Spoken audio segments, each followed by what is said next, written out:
আসসালামু আলাইকুম প্রিয় দর্শক, আশা করি আল্লাহর রহমতে হয়তো সবাই ভালো আছেন। আলহামদুলিল্লাহ আমিও ভালো আছি।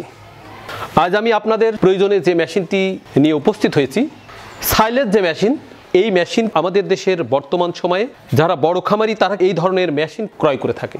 এই কিন্তু সেই সাইলেজ মেশিন আমাদের দেশের খামারিদের খুবই প্রয়োজন।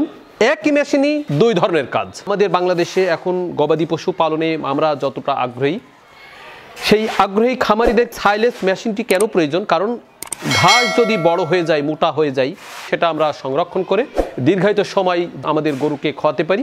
সেই খাওয়ানোর জন্য যে মেশিন প্রয়োজন, সেই মেশিনই কিন্তু এই মেশিনটি।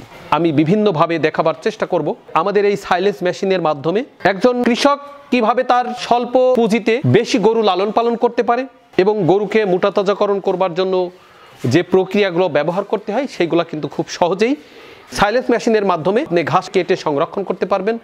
এবং একই মেশিনের মাধ্যমে আপনি দানাদার খাদ্যটা ভাঙেন বা গম ভাঙেন বা ধান বা খেসারি যেগুলাই বলেন, সেগুলো ভাঙবার জন্য কিন্তু আপনাকে অন্য মিলে যেতে হয়। এই মেশিনটি যদি আপনার থেকে থাকে তাহলে কিন্তু অন্য কারোর কাছে যাওয়ার প্রয়োজন নেই।